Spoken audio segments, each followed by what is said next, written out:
We spend so much time thinking about physical fitness, right? But how often do we really think about actively training our minds? Well, today we're going to open up what I'm calling the Well-being Toolkit.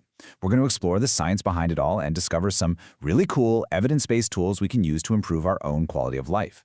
And that's really the big question, isn't it? I mean, beyond just crossing our fingers and hoping we feel good, what can we actually do?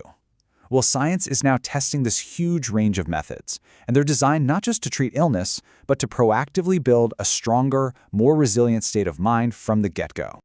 Now, the key term you're going to hear is psychological intervention. But hey, don't let that clinical term fool you. It's simply any kind of deliberate strategy that's aimed at making things better.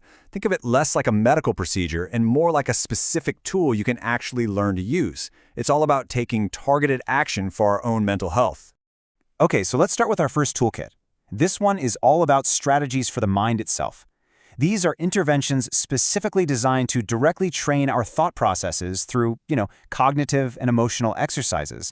And wow, it's an incredibly diverse toolkit. I mean, it's got some well-known stuff like mindfulness and gratitude journals, but also more specific therapies. For example, you've got EFT, that's emotional freedom techniques, which combines tapping on acupressure points with cognitive reframing. There are even programs scientifically designed to cultivate wisdom. The big takeaway here is just the sheer variety. There's no single one-size-fits-all approach. And it's not just what these tools are, but how they're delivered that matters. Take mindfulness, for example. Researchers are actively comparing those traditional instructor-led courses with all the modern self-help apps you see on your phone. They are rigorously testing both to see what works, which is fantastic because it's making these powerful tools more accessible than they've ever been. So let's zoom in on one that you might not expect: wisdom training. I know, it might sound like something straight out of ancient philosophy, but it's now being studied with modern scientific rigor as a really powerful way to improve well-being. And this just shows you how specific the research is getting. One study found that after just 8 3-hour sessions, participants showed measurable, real improvements in their mental health. This basically transforms wisdom from this vague, fuzzy idea into a structured, testable intervention. Pretty cool, huh? But here's the thing. Well-being isn't just in your head. Our next toolkit explores these more holistic approaches, interventions that connect our minds with our bodies and even with our sense of connection to the world around us. And the variety here is, well, it's just astounding. You have ancient practices like yoga being studied right alongside modern techniques like whole-body cryotherapy. That's where you get exposed to extreme cold for a few minutes. There's research into sound healing, various fasting diets, and even the simple power of a structured nature walk. It really just goes to show that scientists are leaving no stone unturned in the search for what works. Here's a really great example: laughter yoga. I love this one. A study tested a 5-session program that combined guided laughter, rhythmic breathing, and playful group activities, and it all ended with meditation. It's just a perfect illustration of an unconventional but super-structured intervention that's being seriously evaluated for its impact on stress and well-being.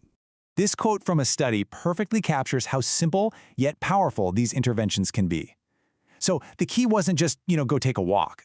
It was the structured task of actively noticing 3 good things in nature. This simple instruction combines physical activity with a really powerful gratitude and mindfulness practice, which makes it an incredibly accessible tool for almost everyone.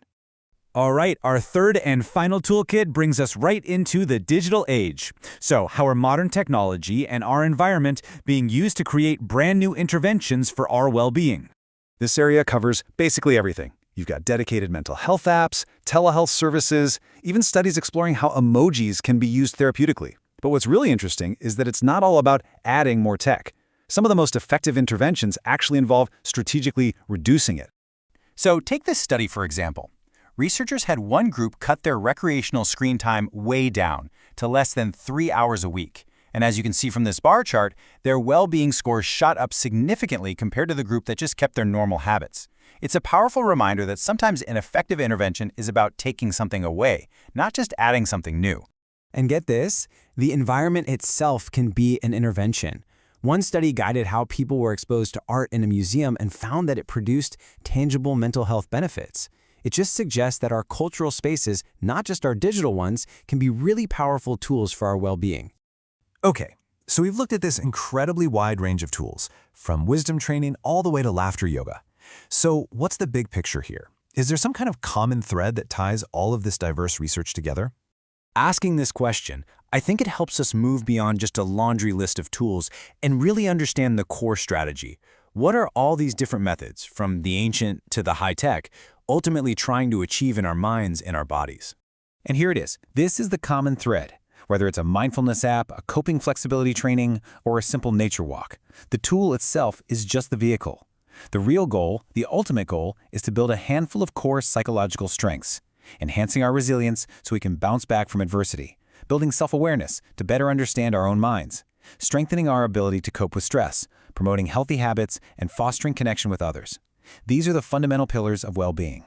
So ultimately, the goal of all this research isn't to find that one magic bullet for happiness. It's really to validate a wide variety of evidence-based tools so that each of us can build a personalized toolkit to navigate our own unique lives and our own challenges.